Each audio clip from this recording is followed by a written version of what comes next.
Welcome to the Sober Strength Podcast. I'm your host, Jesse Carrajat. It is October 19th, 2024, and this is the weekly wisdom bonus episode.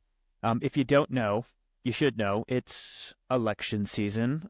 Election day in America is November 5th. That's 17 days away. And there is, of course, early voting happening in states all across the country. And I bring that up because election season, specifically in presidential elections every 4 years, tend to raise the temperature and increase tensions all across the country. And right now, in this particular presidential race, both sides are really, really tapping into fear-based messaging for their campaign. So on the left, in the Democratic Party, of course, you have Vice President Kamala Harris, and her running mate, Governor Tim Walz. The fear that they push, they literally, it might as well be their campaign kind of tagline. It's like, democracy is at stake. They're stating directly that if you don't vote for them, then our entire political system and republic is at stake. As on the right side, former President Trump, J.D. Vance, and their policy and rhetoric, the fear that they sort of rile up or invoke is more on like safety. They talk about what does it mean if we don't have strong immigration policy and laws and justice to enforce laws. And then foreign policy, if we're kind of, getting involved and tangled up in all these foreign affairs, what does that do for our country and our soldiers and our people? All of that to say, when you're kind of in the middle of it watching, if you're consuming media, hopefully from a balanced kind of sources on both sides, you can start to feel a little anxious. You can start to feel heavy and things are at stake. And then for me personally, because I think it's important to be candid if I'm going to talk about politics, my views do not fit squarely in the box of either side. I have views on certain policies that I would say tend to be a little bit more left. You might think of the environment, gun laws, food safety, things like that.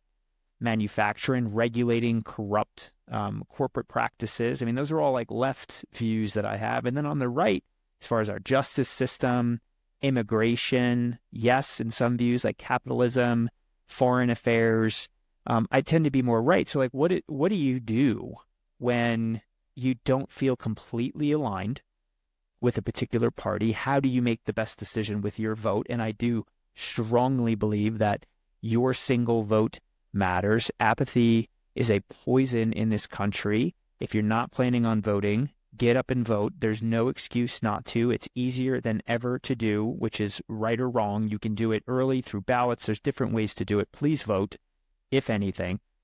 But, it's like, how do you make the best decision? And then I think the second part is, how do you disagree with someone on surface level policies or even deep rooted ones? How do you disagree while still kind of like, respecting that person and loving them? And I thought that was I think that is a good topic 17 days out from election to kind of just unpack my own feelings, but also hopefully give some guidance through the lens of ancient wisdom, which is what I always like to do. So the answer to both of those questions, again, how do I discern the best vote that I can make? And then how do I have productive conversations about those views? The virtue, it's a cardinal virtue actually, is prudence. Prudence is all about making informed, sound judgments, okay? Stoic philosopher Epictetus, who I always quote on this show, said, quote, "We have 2 ears and 1 mouth so that we can listen twice as much as we speak." Again, we have 2 ears and 1 mouth so we can listen twice as much as we speak. God. Imagine a world where we all listened more than we spoke. Imagine, media, consumption, news, where people diligently researched topics, listened to both sides, and honestly and unbiasedly reported on those topics. Look, there are news sources out there that do that. Unfortunately, they're not what we would call mainstream media. I digress. But how do we do that? And prudence is the answer. It's the wisdom, or at least seeking the wisdom to know what's right and the courage to act on it without being reckless. And now, how do we apply prudence to the current political environment? How can it help us now? Well, first, when you're exposed to a topic or an issue, go to both sides, listen to what they have to say, form your own conclusions. But of course, don't overindulge. Don't spend an inordinate amount of time where you get no value back on that. But just please make sure you're going to different sources so that you can develop wisdom and not just bias, one-sidedness. Personally, if you were to open up my podcast app and go to the shows that I've bookmarked, I'm proud to say that you will see personalities on there like Ben Shapiro. You will see personalities like Ezra Klein. You will see shows from Fox News. You will see shows from the New York Times. I do that intentionally. So that's the first little kind of practical step that you can do. The other piece of it, don't look for perfection, and don't think that you have to agree with every single view in order to vote for that person. Sometimes you're just choosing the best or the better of two options.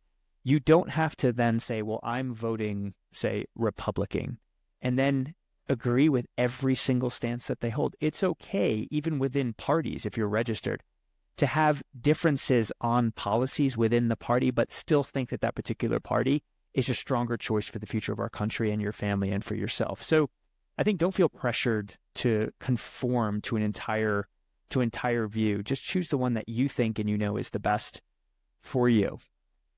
So I think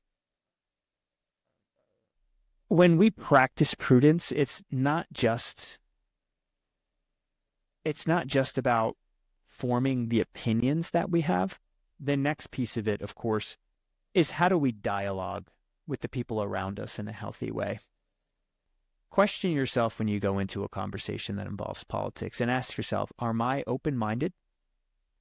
If I'm going to engage in this conversation, is my view flexible? Am I willing to hear something new and change how I feel and change potentially how I vote? Is there any potential for fruit in this conversation? Otherwise, why have it? Are you looking to convince someone of your views? And ask yourself the same question about someone else when you're going to talk to them. If I'm going to engage on this potential debate on this issue, are they willing to change their viewpoint? Is their heart soft enough to receive presumably the facts that I have and change their mind? If not, what is my intention and what is my motivation in having this conversation? Or am I just so angry and frustrated that people disagree with me that I'm just looking to go out there and vent and get my point across so I feel better about me, or so I feel like stronger, I have some agency in this world?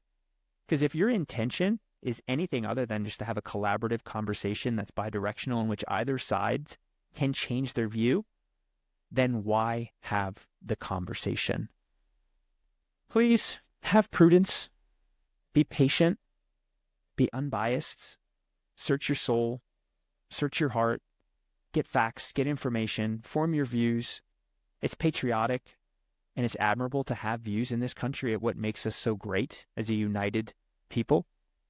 And then once you have that information, just be thoughtful and humble in how you express them. Go out, vote, disagree politely and with compassion, and just give some people more grace around you, because this is a great country. It is built on great principles. It is a country that is designed to evolve and be fluid. So if you're open-minded and open-hearted, this can be a much easier, much more productive season for you over these next 17 days. So with that, thank you for joining the Sober Strength Show. Live deep and be well this weekend. All right, everybody, that's the show, folks. Thank you so much for tuning in to the Sober Strength podcast and spending some time with us today. We've got a favor to ask. If you enjoyed the show, would you please consider subscribing to the show and even leaving a rating and review? That simple act drastically helps us reach more people in our mission to help them live better, longer, healthier lives. You can also follow us if you'd like on Instagram and YouTube for regular tips and motivation around mental health, addiction, and so much more. Know that your support fuels our brand and is greatly appreciated. So until next time, stay strong and live deep.